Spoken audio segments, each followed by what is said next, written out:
तो ये new normal हो गया है मोस्ट ऑफ द फैमिलीज में, लगभग हर फैमिली में, कि टीनेजर्स अपने पेरेंट्स से, अपने एल्डर्स से, अपने टीचर्स से आर्ग्यूमेंट करते हुए नजर आते हैं। और इसका जो इम्पैक्ट है फैमिली में, पेरेंट्स को तो पड़ता ही है, फैमिली के एनवायरनमेंट पे पड़ता है, सिबलिंग्स पे पड़ता है। They follow their elders as the role model and it grows like anything. कैसे हील करे, क्या कारण है इसका, क्या रिजोल्यूशन है इसका, अपन कैसे करें? कारण तो खैर पता नहीं, कारण तो सामने ही है, अब किसी को दोष देने की जरूरत तो नहीं है। हील कैसे करें, इस पे बात करते हैं। Number 1, what you can do, just talk to them. Ignore करने से काम नहीं चलेगा, बात करनी पड़ेगी, और बात नॉर्मल होकर करनी पड़ेगी।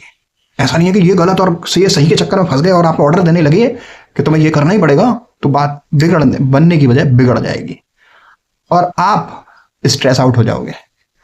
तो अगर आप उनके एल्डर हो, पेरेंट हो, तो आपको उनके साथ कामली बैठकर बात करना शुरू करना पड़ेगा।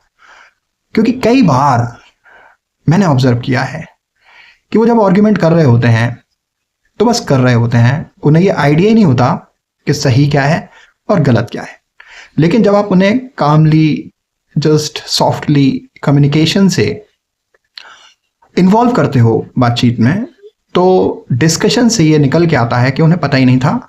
और जब उन्हें ये रियलाइज होता है, और ये रियलाइज तब होता है कि उन्हें वो गलत थे, और ये रियलाइज तब होता है जब आप उनसे लगातार कम्युनिकेशन में एंगेज रहते हो, राइट? तो in order to reduce this you will have to stay in communication, talk to them softly. क्या रीजन है, कब से हो रहा है, क्या हो रहा है, पूछो, कारण की तह तक जाओ, राइट? और आपको रास्ते निकालने पड़ेंगे, आपको क्रिएटिव होना पड़ेगा। ये हमारी जिम्मेदारी है, क्योंकि वो हमारे ही बच्चे हैं और इसका इम्पैक्ट केवल वो नहीं झेलेंगे, पूरा फैमिली एनवायरनमेंट झेलने वाला है, राइट?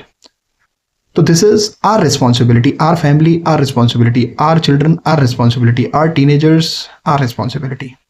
टीचर हो, पेरेंट हो, या हमारी जिम्मेदारी है कि हमें उनके साथ कम्युनिकेशन में इन्वॉल्व होना पड़ेगा। और जब तक वो समझ नहीं जाते, हार्ड नहीं होना है, सॉफ्ट होना है। टाइम बदल गया है, पहले आपके साथ जस्ट हार्ड होके पेरेंट ने कंट्रोल किया, लेकिन आज नहीं है उनका। हमारा जो टेम्पर था, हमारा जो सस्टेनेबिलिटी थी, हमारा जो जस्ट क्या बोलूँ मैं, टॉलरेंस कैपेसिटी थी, वो पहले बहुत हाई थी, क्योंकि एडवांस टेक्नोलॉजी इतनी नहीं थी, इजी एक्सेस टिप्स पे बहुत सारी चीज़ों का नहीं था, तो हमारी टॉलरेंस कैपेसिटी बहुत ज़्यादा थी। लेकिन अब क्योंकि इजी एक्सेस हो गया है फिंगर टिप्स पे बहुत सारी चीज़ों का, तो उनकी टॉलरेंस कैपेसिटी रिड्यूस हो गई है। तो ये हमारी जिम्मेदारी बन जाती है कि हम पुराने रिजिड तरीके पर ही नहीं अटके रहें, नए क्रिएटिव तरीके अपनाएं और उनसे बैठकर बात करें सॉफ्टली। कम्युनिकेशन जितना हेल्दी रहेगा, तो रास्ता निकलने का तरीका उतना जस्ट आसान बनेगा।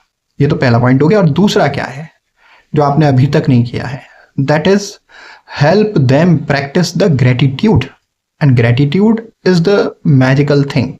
अगर कोई भी प्रैक्टिस करता है तो उसका जो माइंड सेट है, जो अभी तक पुरानी सिचुएशन से सेट है, वो रीसेट हो जाता है।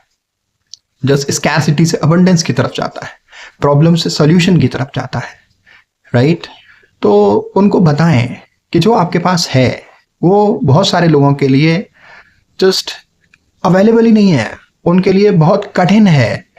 उनको बताएं कि जो चीज़ें पैसे से आती हैं वो उतनी मीनिंगफुल नहीं है जितनी वो चीज़ें हैं जो पैसे से नहीं आती हैं, और उनकी वजह से ही हम सारे रिसोर्सेज क्रिएट कर पाते हैं। उनमें नेचुरल रिसोर्सेज हो सकती हैं, हवा, धूप और पानी।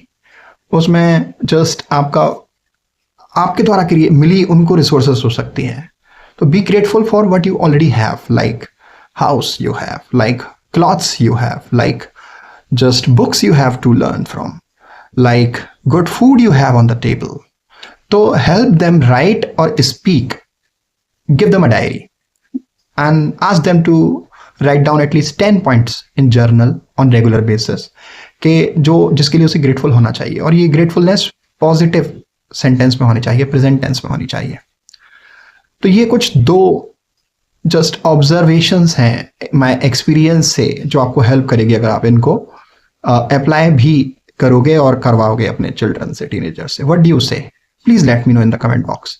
And to learn more and grow in your life, you must join the VIP WhatsApp group. Link is in the bio and description, where you will get details to work on your self-education and the financial education. And you could be able to get the details of live masterclass.